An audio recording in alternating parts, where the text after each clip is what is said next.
Are you just getting started on For Honor? Well, congratulations, and welcome to the team. If you are actually serious about improving and developing your skills, I'll be giving an in-depth experience guide on how I've taught and developed multiple people into starting out with an edge in these early and beginning stages of For Honor. I'm here to help you and start you off with my 3 beginner chapters. Chapter 1 that we're going to touch on here is called Welcome to For Honor. To begin, please complete the tutorial that automatically starts on the first startup of your journey. If you skip this, you can access it in the main menu just below the arcade option. After you're there, select the tutorial and begin with the first and complete them all. If you also don't understand any game modes along your journey, you can view them here in the training media section under game mode videos. Once you have a grasp on the game from training, we will begin by going back to the main menu and selecting Heroes towards the bottom of the screen. Here, we will see a wide variety of characters to choose from and the factions they belong to, starting off with the Knights, Vikings, Samurai, Wulin, and Outlanders. Just starting, you only have full access to 3 characters. You can unlock 3 more from each faction easily, which is 500 steel. This much is easy to obtain, especially by completing orders. More on that later. The 3 that you'll have access to right off the start are Warden, Raider, and Kensei.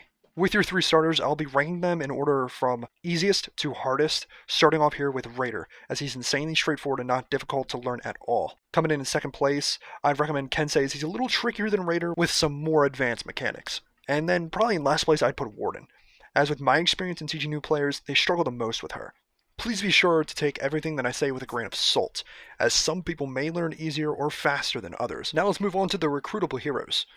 Only having access to 3 heroes off rip sounds annoying, since you seem limited to only 3 options, but don't let that fool you, as you can still play as the other 9 before unlocking them. The catch is that the customization will be locked until recruited.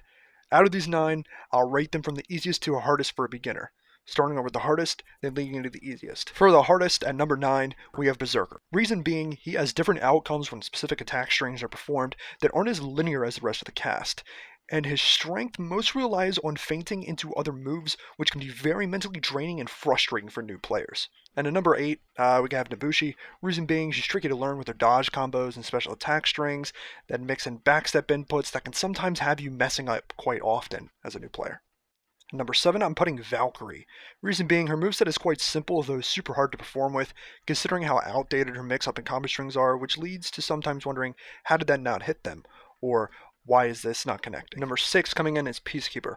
Reasoning, she's easier to play than Valk and more simple to understand, as her main focus is bleeding to get lots of damage. If you had stuck to Raider as I previously suggested, this would be an awesome alternative for you to begin learning. Number 5, Conqueror. Reason being, I'd say he's very straightforward, having an infinite chain allowing him to combo all of his attacks together smoothly with very little to no restrictions.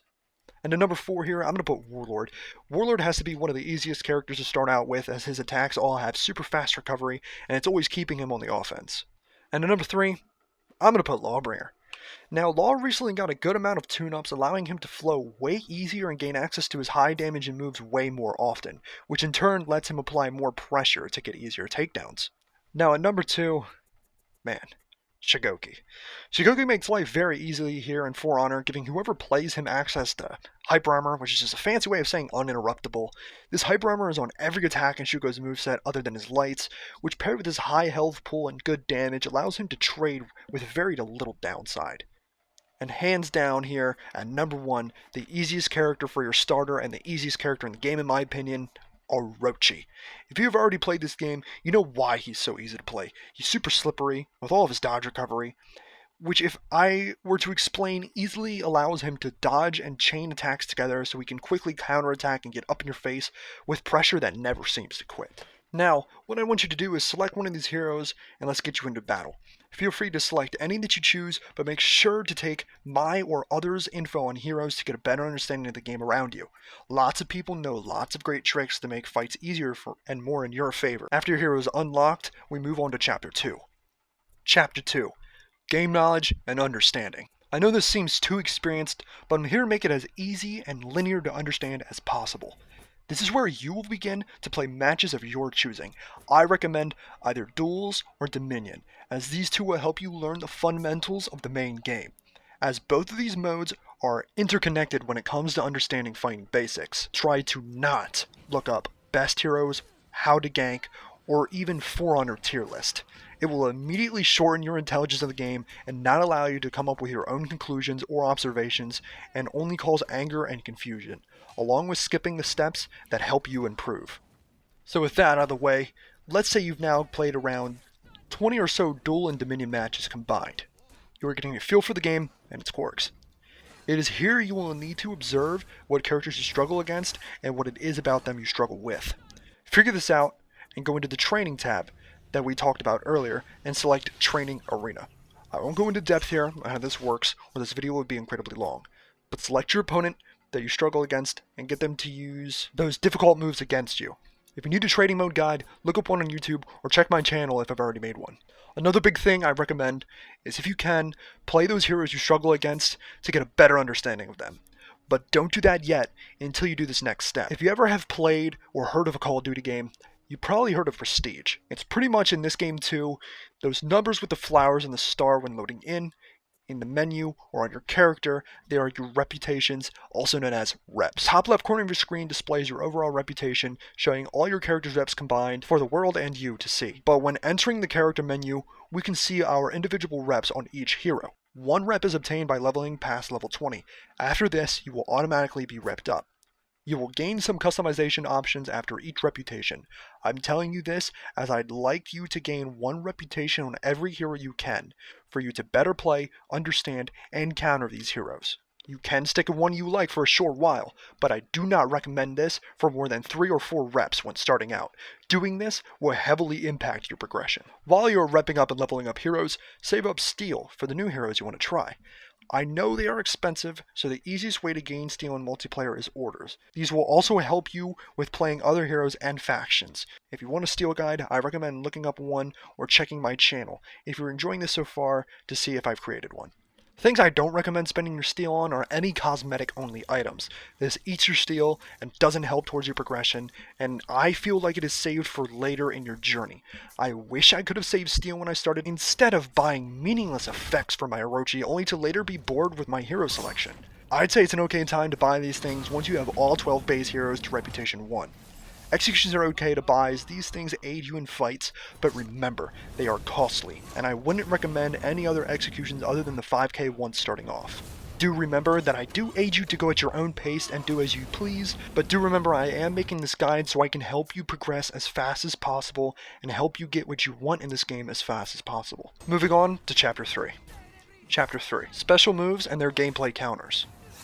We're going to start off here with our basic attacks, which are found on every single hero, which include your lights and heavies. Then moving on, we have hyper armor attacks, which are on a handful of heroes, allowing them to trade attacks and be uninterruptible while throwing them. Moving on to enhanced attacks. Every heavy in the game that isn't unblockable is enhanced. Enhanced meaning that when an opponent blocks this, you can continue your attack chain. In some cases, lights are also enhanced. I won't go over every instance of them, but the popular characters with enhanced lights are Warmonger, Warlord, Shigoki, and Varangian Guard. Undodgeable attacks are as stated. They are undodgeable and also enhanced. They're also coated with a blue mist. Unblockable attacks are as stated. They are unblockable. They are coated in orange and will go through your guard. All unblockables are heavy attacks except for one exception. Zanhu's chain lights are unblockable. Next up, we have bashes. These ignore your guard and go for your center of mass, throwing you off balance and allowing your opponent to get free damage once landed. Next up is guard break, also known as GB. Guard breaks break your guard and, if not countered, allows your opponent to throw you in any direction or hit you for massive damage.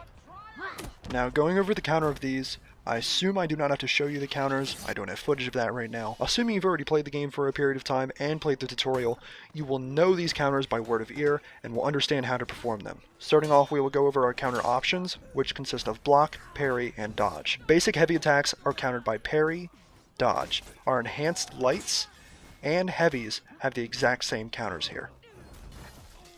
Basic light attacks are countered by block, parry, and dodge. Hyper armor attacks are countered by parry and dodge, so are unblockable attacks. Undodgeable attacks are countered by parry. Bash attacks are countered by dodge, and guard break attacks are countered by inputting the guard break button very shortly after being guard broken. I hope these little tips and tricks help you get started on your journey. With more to come, I will slowly release more and more info for all new and experienced players. I will be releasing videos anywhere from character guides to understanding perk systems and even map routes. Thank you guys. so much for watching. If you are interested in the Discord, we have tons of people who are willing to help, listen, and teach. Please join the Discord. It will be linked in the description below. I also stream in that Discord every day from Monday till Thursday around 4 p.m. Eastern Standard Time. Hope to see you guys there. If you have any other questions, ask them down in the comments. And again, thank you guys so much for watching. I will see you in the next video or live stream. Bye-bye.